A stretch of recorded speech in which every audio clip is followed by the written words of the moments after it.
Plongés dans un système de grottes sous-marines au fond d'un sinkhole, ces trois amis ont décidé de tester leurs limites dans l'un des sites de plongée les plus dangereux de la planète. Ce qui a commencé comme une excitante aventure sous-marine s'est transformé en une immense tragédie. Cependant, seul l'un des plongeurs a réussi à revenir au point de rencontre convenu et pas sans de graves conséquences. Le samedi 15 octobre 2016, alors qu'ils exploraient le sinkhole Eagle's Nest, situé dans la zone de préservation de la faune de Siazowiecka, dans le comté de Hernando, en Floride. Les plongeurs de grotte expérimentés Chris Rittenmeyer et Patrick Peacock, accompagnés de leur ami Justin Blakely, se sont aventurés dans les profondeurs de la grotte sous-marine, juste en dessous de la surface. Le trio est descendu jusqu'à 50 pieds ou 15 mètres pour accéder à l'entrée du complexe de grotte. À l'intérieur, le réseau de tunnels s'étend sur plus d'1 mile, soit 1,6 km, atteignant des profondeurs supérieures à 300 pieds ou 91 mètres. En dessous de la surface, pleine de vie marine, diversifiée. En raison des préoccupations concernant la sécurité, les habitants ont tenté de fermer la grotte en raison du danger qu'elle représente, ce qui a conduit les autorités à signaler le chemin boisé jusqu'au site avec des panneaux d'avertissement. Bien qu'ils aient ignoré les panneaux au-dessus de l'eau, les plongeurs ont fait fi des avertissements, un autre bien en vue à l'entrée sous-marine qui présentait l'image de la faucheuse. Néanmoins, les plongeurs expérimentés étaient bien préparés et totalement conscients des risques. Cependant, malgré toutes les précautions, leur excitante aventure sous-marine allait bientôt se transformer en un cauchemar.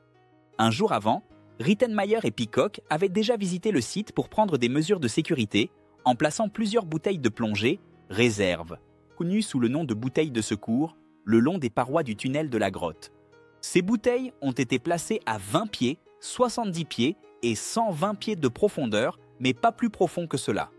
Les bouteilles de secours contiennent des mélanges de gaz spécifiques à utiliser à des profondeurs correspondantes. Ces mélanges contiennent généralement des concentrations variées d'oxygène, d'azote et, dans certains cas, d'hélium. En fonction de la profondeur, hélium. Selon la profondeur, les tunnels de l'Eagle's Nest sont vastes et complexes, rendant facile de se perdre ou de se séparer. La grotte est composée de 3 systèmes de tunnels distincts, qui ensemble contiennent au moins 6 douzaines de salles. Au départ, les plongeurs nagent vers le haut et à droite, suivant le tunnel de la rivière. La première étape était la grotte de la Fente. À partir de là, ils se sont dirigés vers la première salle, appelée la salle de Randy, dont les murs affichent des couches multicolores d'argile formées au fil des milliers d'années. Ensuite, ils sont arrivés à la plus grande salle de l'Eagle's Nest, la Super Room, qui, dit-on, a la taille d'un hangar à avion. Cependant, Peacock et Rittenmeyer étaient à la recherche d'un plus grand défi et ont décidé de se diriger vers le tunnel adjacent dans la direction opposée. Comme Blakely est le plongeur le moins expérimenté et qu'il était conscient de la réputation dangereuse de l'Eagle's Nest, il devait rester plus près de la surface. Lors de la planification, ils ont établi un point de rendez-vous près de la surface pour se retrouver en cas de besoin. Quelque chose a mal tourné. De plus, ils ont convenu de se retrouver là-bas à 15 heures dès qu'ils auraient terminé la plongée. Cependant, sa vaste expérience allait être mise à l'épreuve de manière définitive. Les plongeurs étaient bien préparés, avec des scooters sous-marins, un scooter de secours et des recycleurs à circuit fermé, connus sous le nom de CCR. Contrairement au système à circuit ouvert, qui libère le gaz expiré dans l'eau, les recycleurs à circuit fermé, CCR. Ils recyclent ce gaz, filtrant le bon dioxyde de carbone et ajustant automatiquement le mélange de gaz pour maintenir une pression partielle d'oxygène sécurisée, ce qui permet des plongées plus longues et moins de perturbation des sédiments, résultant en une meilleure visibilité sous-marine. Alors qu'ils avançaient dans le tunnel adjacent, ils vérifièrent leurs ordinateurs de plongée pour vérifier la profondeur et le temps. Il était maintenant 14 heures et le duo avait 1 heure avant le point de rendez-vous pour retrouver Blakely. Avec seulement 1 heure disponible, ils ont prévu de traverser le John's Pocket, suivi par la Jim's Room, la Half Moon Room et, à la fin du tunnel, la Room of Dreams.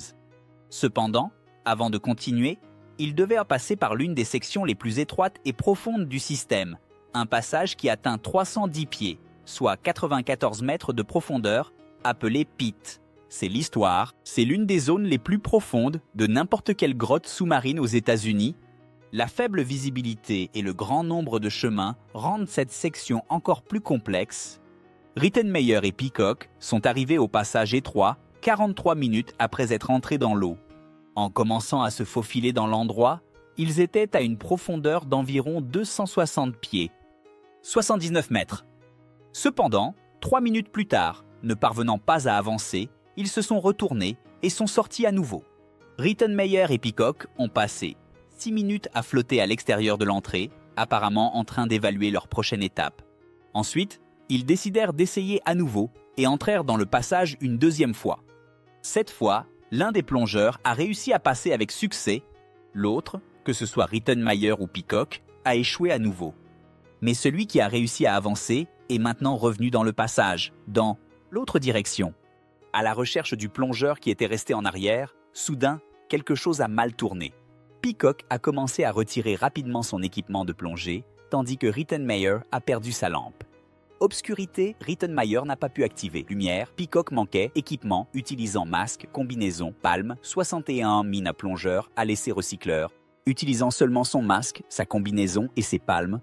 À 61 minutes de plongée, un plongeur a laissé son recycleur fonctionnel et une bouteille de secours pleine. Bien qu'il reste de l'oxygène, la bouteille de diluant était vide, essentielle pour le recycleur. Le plongeur a dû utiliser sa bouteille d'inflation d'urgence, destinée au contrôle de la flottabilité et non à la respiration à cette profondeur. À ce moment-là, le plongeur a dû recourir à sa bouteille d'inflation d'urgence, mais cette bouteille est destinée au contrôle de la flottabilité et n'est pas adapté pour respirer à la profondeur à laquelle il se trouvait. Avec le temps pour la rencontre qui s'épuisait rapidement, Blakely a commencé à se diriger vers le point de rendez-vous. Il était maintenant 15 heures et, après avoir attendu plusieurs minutes, Peacock et Rittenmeyer n'étaient toujours pas revenus. Blakely est remonté à la surface, mais quelques minutes plus tard, il est retourné nager pour vérifier une fois de plus. Cependant, il n'y avait aucun signe des deux. Blakely a répété ce processus plusieurs fois pendant heures. À 18 heures, 3 heures après l'heure convenue, il a appelé le 911. Le bureau du shérif du comté de Hernando a reçu l'appel d'un plongeur désespéré qui avait perdu le contact avec ses deux compagnons. Les secouristes ont été surpris de découvrir l'origine de l'appel. Depuis 1981, l'Eagle's Nest avait déjà coûté la vie à au moins 10 plongeurs. Les autorités ont dû parcourir des kilomètres de route en terre dans la zone de gestion de la faune de Chesapeake, accessible uniquement par des véhicules à 4 roues motrices. Avec la lumière du jour disparaissant rapidement, ils ont trouvé Justin Blakely, à la surface, seul, avec son équipement de plongée. John Burnot et son ami Charlie Robertson, vétéran de la marine et plongeur recordman, ont été les premiers à entrer dans l'eau vers 23 heures. Ils ont commencé la recherche dans le tunnel de Rio Acima, mais n'ont trouvé que les bouteilles de secours intactes à 3 oiseaux. Burnot et Robertson. Ils ont émergé, sans succès. Ils ont fouillé le tunnel amont et le tunnel Lockwood, qui court perpendiculairement au tunnel aval, sans succès. À 3h45, une deuxième équipe de recherche est entrée dans l'eau, composée du plongeur médaillé d'or olympique, Ted McCoy, et du pompier paramédic, Adilta Gonzalez. Le duo se dirige vers une partie de l'Eagle's Nest que l'équipe précédente n'a pas pu explorer, le tunnel aval. Presque immédiatement, ils font la découverte qu'ils redoutaient tant, les corps de Patrick Peacock et Chris Rittenmeyer. Ils sont retrouvés flottant l'un près de l'autre, près de la sortie du puits, confirmant la mort des plongeurs pour l'équipe de sauvetage. Selon la législation de la Floride, la scène doit être traitée comme un crime. McCoy et Gonzalez passent les 45 minutes suivantes à analyser le site et à enregistrer des informations avant de remonter à la surface. À l'aube, des équipes de journalistes entourent l'Eagle's Nest. Alors que les secouristes font face à la difficile tâche de récupérer les corps, ils doivent également gérer les journalistes qui cherchent à comprendre ce qui s'est passé. Les autorités n'ont pas encore de réponse définitive. En récupérant les corps et en examinant les preuves, ils espèrent éclaircir le mystère. Cependant, les découvertes faites soulèveraient encore plus de questions. L'opération de récupération est dangereuse et longue. Finalement, Rittenmeyer et Peacock. Ils sont extraits du gouffre. Déclarés morts sur les lieux, leurs corps sont transportés au bureau du médecin légiste du comté de Hernando. Alors que les médecins légistes travaillent à déterminer la cause du décès, les plongeurs de sauvetage retournent dans le gouffre pour rassembler des preuves. Leur principal objectif est de localiser l'équipement perdu, ce qui pourrait fournir des informations cruciales sur ce qui a mal tourné.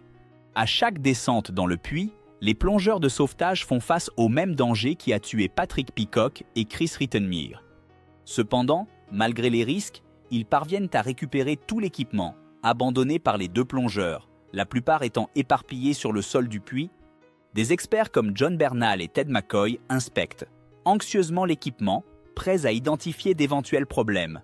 Cependant, après un examen minutieux, aucune pièce d'équipement défectueuse n'est trouvée. Tout était en bon état de fonctionnement au moment de la mort de Peacock et Rittenmeyer. Aucune pièce d'équipement défectueuse n'est trouvée. Tout était en bon état de fonctionnement au moment de la mort de Peacock et Rittenmeyer.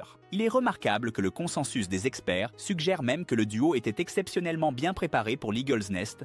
Le rapport de la National Speleological Society affirme qu'ils ont tout fait correctement.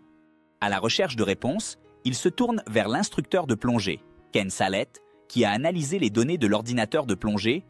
Il fournit un compte-rendu détaillé des mouvements de Peacock et Rittenmeyer à l'intérieur de la grotte. Cependant, même cette vue d'ensemble complète échoue à fournir une explication substantielle. De la même manière, le bureau du médecin légiste du comté de Hernando n'a pas réussi à découvrir grand-chose. Tant Rittenmeyer que Peacock sont déterminés à se noyer. Mais les examens médicaux ne parviennent pas à découvrir la moindre piste sur comment ou pourquoi ils sont morts. L'histoire attire une attention considérable dans la presse locale et suscite de larges discussions sur les forums de plongée. Des passionnés du monde entier partagent leurs théories sur la façon dont les deux plongeurs hautement expérimentés, équipés d'un matériel entièrement fonctionnel et en prenant toutes les précautions nécessaires, ils auraient quand même pu finir morts au fond du Niño da Águia.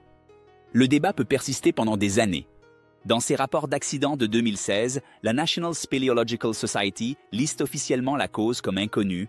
Le président Joe Citelli conclut le rapport avec la déclaration « Parfois, de mauvaises choses arrivent à des gens bien, sans raison apparente.